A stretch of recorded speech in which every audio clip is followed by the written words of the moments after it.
section 2.5, which is on continuity of continuous functions. So 2.5, page 114, very formal definition of a continuous function.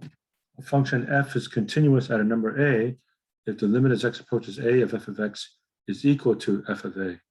And the picture is like so. Okay, the basic idea of a continuous function is that you can draw it without lifting up your pencil from the paper, which seems to be true of most of the functions that we're familiar with. Okay, so let's look at x equals a. Offhand, it looks like, oh yeah, it's a continuous function. So what is it that makes it a continuous function? Well, f of a has to be defined. A is in the domain of f. So if f of a isn't defined and there's a hole at x equals a, then it cannot connect, so to speak. So it would definitely not be continuous. Then the two-sided limit has to exist, and they have to equal each other. The two-sided limit, as I get really close to x equals a from the left and the right, the limit is the same as f of a. So these are the criterion for having a continuous function. If a function is not continuous at a point, we say that it is discontinuous or not continuous. Continuous, discontinuous. Okay. Now, granted, most of the functions that we're familiar with are continuous. We can graph them without lifting our pencil from the paper. Okay, here are some examples of discontinuous functions on page 116. Okay, so it looks like there's a hole here, so the function is not continuous at x equals 2. Here's a graph which shoots to infinity, and then right at x equals 0, looks like the function value is 1, so that would be discontinuous.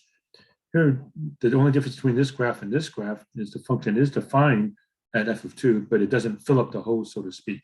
Okay, this would be called a removable discontinuity. Removable discontinuity because we could fill up the hole. We could define f of 2 to be this point right over here. Yeah, or you can have a jump discontinuity. Okay, here's a step function. Okay, at the greatest integer function, you have jump discontinuities. The function jumps either up or down. There's no way to fill up the hole, so to speak, so that you end up with a continuous function.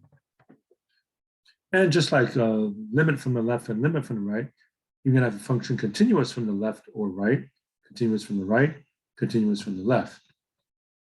So here's an example where the function is continuous from the right. I can come from the right side and actually never pick up my pencil from the paper. Okay, you can also have continuity coming from the left side as a possibility. Okay. So for this graph, as I approach x equals 1, it looks like the function is continuous from the left. If I come from the left side, I can graph the whole thing without lifting up my pencil from the paper. And then over here, it looks like the function is continuous from the right, but not two-sided continuity. And so in order to have two-sided continuity, you have to have continuous from the left and the right, and they have to be the same thing. Okay. And you can have continuity over an interval, which means the function is continuous at every number in the interval. Okay. Or we're going to say the function is continuous over all real numbers, which a lot of our functions are, like polynomials, sine function, cosine function, they're continuous everywhere. Okay, so continuity over an interval or at every point on the interval. All right, some properties of continuous functions. We've sort of viewed this already in the graphs that we've seen. If f and g are both continuous, their sum is continuous, so is the difference. So is multiplying the function by any constant, so is the product, and so is the quotient, provided g of a is not equal to 0. Okay. All right. Then, what kind of functions are continuous? Page 118. Well, polynomials are always continuous. And when we drew polynomials like 3x cubed minus 4x squared minus 5x plus 6, they were always smooth, right? And rational functions are continuous whenever they're defined, so that within their domain. So remember, for rational functions, you could have points of discontinuity. For instance, when the denominator was equal to 0, then of course you would not have continuity there, but it would be continuous everywhere else. Okay. There's a tangent function. Okay, so it's continuous everywhere where the function is defined. So not continuous at negative 3 pi over 2, negative pi over 2, pi over 2, b pi over 2, and so on, but everywhere else the function seems to be continuous. And on page 120, the following functions are continuous everywhere on their domains. Okay, and these are the functions that we're most familiar with: polynomials, rational functions, root functions, trig, inverse trig, exponential, and log. Everywhere that the function is defined, there's no jumps, no breaks, no gaps. So when will we have a candidate for discontinuity? Well, if we have a piecewise defined function, okay, so a function which is piecewise defined, chopped up into pieces, okay, these would be good candidates for possible discontinuities. Okay. So we'll see some of those. And let's see, a limit property. If f is continuous at b and limit as x approaches a of g of x is b, then the limit as x approaches a of f of g of x equals f of b.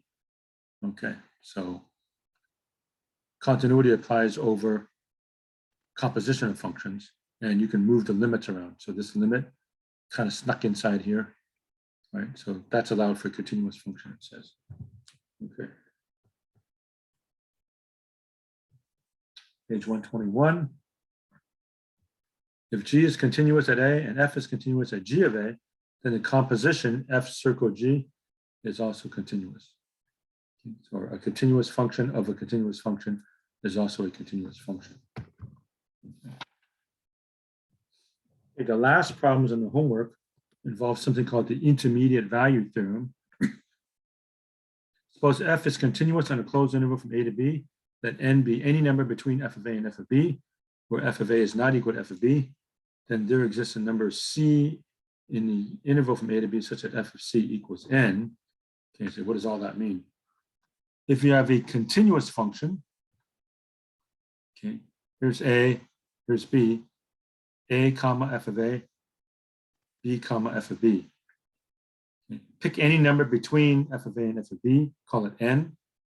That N has to be attained somewhere on the interval. Okay. Let's take some actual numbers. Suppose the function value is 3 here. Let's pretend it's 10 here. Pick any number between 3 and 10. That function value of on any number between 3 and 10, let's say 5, it has to be attained somewhere on the interval if you have a continuous function. And that's true for any number between 3 and 10. Suppose I pick 7.316521414828, right? Somewhere between A and B, the function value has to attain the thing that I just said. Okay. In particular, for the homework problems that I'll show you later, if on one side of the interval the function's negative and the other side is positive, then somewhere in the middle you have to have a 0. Okay, and that's going to be ideal for some of the problems at the end involving the intermediate value theorem. Okay, so we'll worry about it when we get there. We'll start getting there.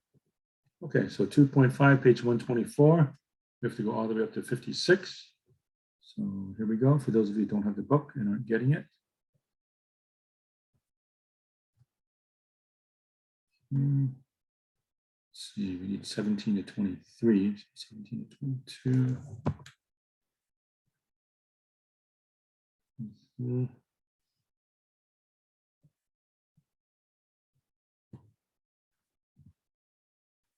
And that, some over here. Okay, these piecewise defined functions are good candidates for possible points of discontinuity.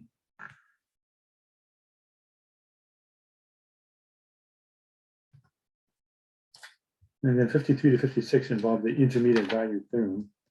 I was talking about the end, and I'll show you how to do those. Okay, here we go.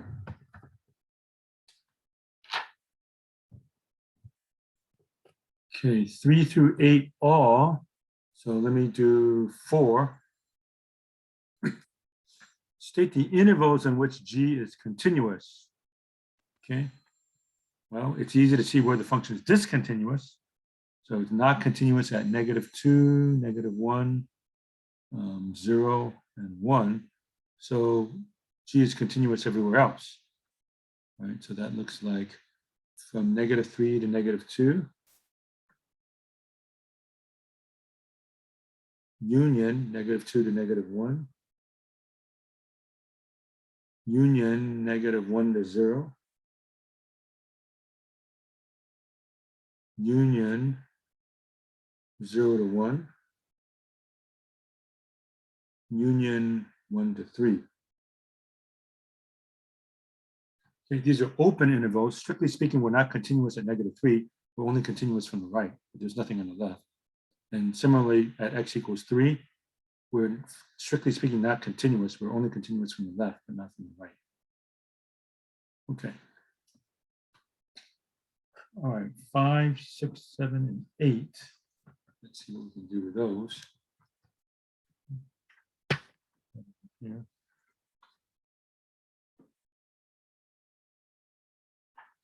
So again, number 4, f is continuous, -3 to -2, union -2 to -1, union -1 to 0, union 0, 1, union 1, 3, they're all open intervals. Okay, number 6, sorry, the book's kind of crooked now. Discontinuous at -1 and 4. Continuous from the left at -1. So if I come toward -1 from the left, I actually can reach the f of -1. And continuous from the right at 4. So if I come from the right side, I can actually attain f of 4. Okay, 8, neither left nor right continuous at -2. So a jump discontinuity, let's say. Okay. Continuous only from the left at 2. So when I come from the left, I can reach f of 2, but not coming from the right side.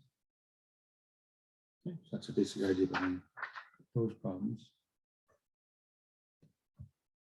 Okay, number 7, I wasn't going to do, but again, removable discontinuity and jump discontinuity differences. Okay, so this is an example of a removable discontinuity. You kind of just plug up the hole. Okay. A jump discontinuity is something like this, either going up or down, it doesn't matter. There's no way I can connect this as a function and have it continuous. You say, why don't I just go straight down? Yeah, but that would not be a function. Okay. So that would be considered a jump discontinuity. Okay. Move the book out of my way. Okay, 17, f of x is 1 over x plus 2 at a equals -2. Right? So is the function continuous at -2? The answer is no, because f of -2 is not even defined. Okay. And yes, if we were to look at the graph of this, okay, here's the graph of 1 over x, you might recall. And then this would shift the graph 2 units to the left. So in red, that's the graph of 1 over x plus 2. So x equals -2 becomes a vertical asymptote. F of -2 is not defined. Okay, 21 is a piecewise defined function. So f of x is the cosine of x if x is less than 0. So cosine looks like this. Okay, not right at 0. So 0, 1, I have an open circle. Okay, then f of x is 0 right at 0, so origin. And then 1 minus x squared when x is greater than 0, that's a parabola opening down. Looks like that. Okay, so I do have a two-sided limit at x equals 0. Looks like it's up here at x equals 1. F of 0 is defined, but they're not equal. The limit as x approaches 0 of f of x is 1. That's not equal to f of 0. So therefore, the function is not continuous there. In 23, f of x is this. X is not equal to 2, of course. It asks if we can remove the discontinuity. The answer is yes. If I factor the numerator and cancel, I get x plus 1. So in other words, this graph and this graph are exactly the same, except at x equals 2, there's a hole. So to remove the discontinuity, let f of 2 be 2 plus 1, which is 3. Okay, so in other words, this graph is identical to this graph, except at x equals 2. So the graph of this function, there's a hole at 2, 3. So how do I remove the discontinuity? Just to find f of 2 to be 3, and then it plugs up the hole, so to speak. Okay, 27 asks for the domain of the function. Right, so the domain of the function, I can take the cube root of any number. I don't have to worry about that, so no worries there. If this were square root or fourth root, I'd have to worry about it. But cube root, no worries. So I just have to make sure the denominator is not equal to 0. So I solve x cubed minus 2 is 0, add 2. So x cubed equals 2, take the cube root, x equals cube root of 2. So the domain is all real numbers except for the set consisting of the cube root of 2. 29, a of t is arc sine of 1 plus 2t. Okay, arc sine means the same thing as inverse sine. If I take the arc sine of something, the thing behind my finger has to be between -1 and 1. Okay. I can only pick as a domain something between -1 and 1. So -1 less than or equal to 1 plus 2t less than or equal to 1. Subtract 1, divide by 2. -1 less than or equal to t less than or equal to 0. So the domain for this function is bracket -1 comma 0 bracket.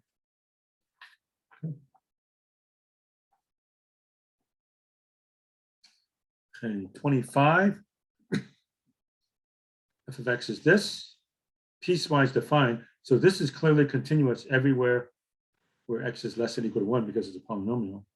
And x is greater than 1. Natural log, that's always continuous. So the only possible point of discontinuity is right at x equals 1. So is it true that the limit as x approaches 1 of f of x equals f of 1? Okay, so what is f of 1? F of 1, I obey this rule, 1 minus 1 is 0.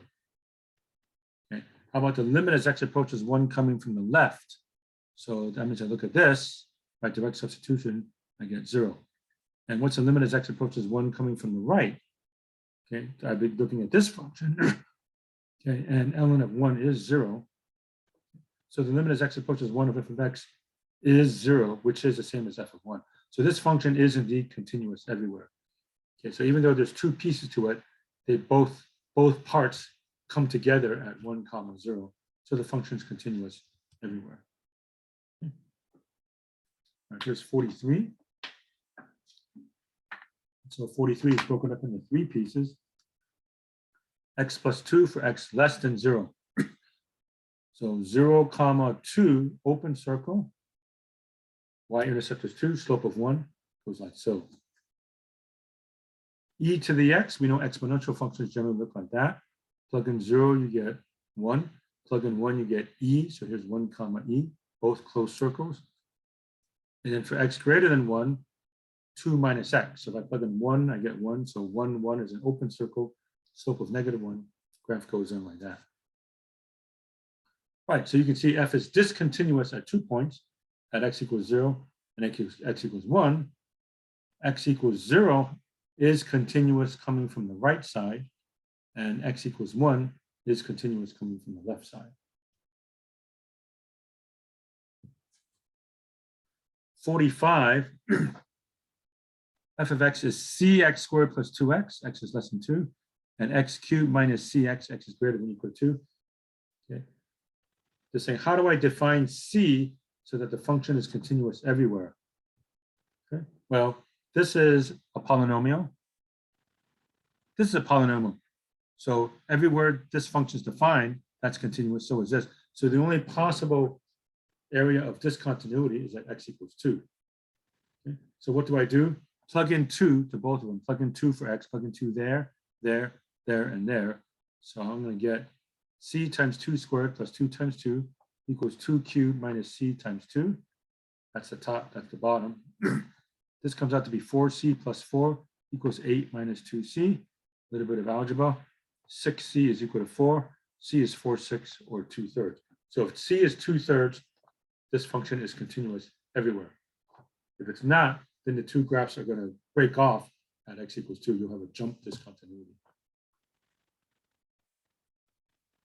Okay, 49a, f of x is this. At a equals 1. You cannot plug in 1. But if I factor the top, I can put x squared plus 1, x squared minus 1 over x minus 1. This factors further into x plus 1, x minus 1. And then these guys cancel out. So this function is the same as x squared plus 1 times x plus 1, except at a equals 1.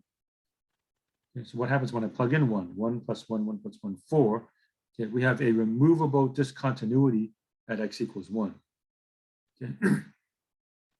So again, the difference between this function and this function is here, I can plug in 1. Here, I cannot plug in 1.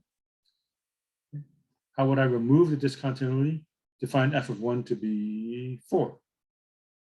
And that plugs up the hole, so to speak. Okay, finally, the intermediate value theorem that we were talking about. ln x equals x minus radical x at 2, 3. So the problems at the end involve the intermediate value theorem. Use the intermediate value theorem to show that there was a root of the given equation in a specified interval. Okay, what does that mean? Okay, we're going to put everything on one side equal to 0. This is good to go, but these three, just toss everything on one side, either the left or the right. You plug in the two endpoints. One of them is positive, one of them is negative. Therefore, by the intermediate value theorem, somewhere in the interval, the function attains the value of 0. Okay, so that's all. So I'll do the two even ones for you because you don't have the answer in the back of the book. ln x equals x minus radical x at the point 2, 3. Okay, so I subtracted these two over. So my function is ln x minus x plus radical x equals 0. Plug in 2, ln 2 minus 2 plus radical 2. It's about 0.107. Plug in 3, ln 3 minus 3 plus radical 3. Punch it in your calculator to about negative 0.169. So f is continuous. F of 2 is greater than 0. F of 3 is less than 0. Therefore, by the intermediate value theorem, IVT, somewhere the function reaches 0. Okay, so there is a C somewhere between 2 and 3, such that f of c is 0. So here's a picture. F of 2 is positive. F of 3 is negative. It's continuous. You can't jump. So somewhere the graph crosses the x-axis. That's what they call C. Okay, 56. Sine of x equals x squared minus x on the interval from 1 to 2. Throw that over, throw that over. I have sine x minus, that's a minus x squared plus x equals 0. The function is continuous. It's made up of trig functions and polynomial, and a combination of them is still continuous. Okay, f of 1 is sine of 1 minus 1 plus 1. That's a sine of 1 radian. The sine of 1 radian is positive. F of 2, sine of 2 minus 2 squared plus 2, sine of 2 minus 2, that's less than 0. Okay, one side positive, one side negative. Therefore, somewhere in between, we have to reach a 0. So there is a C between 1 and 2, such that f of c is equal to 0. All right, so that's section 2.5.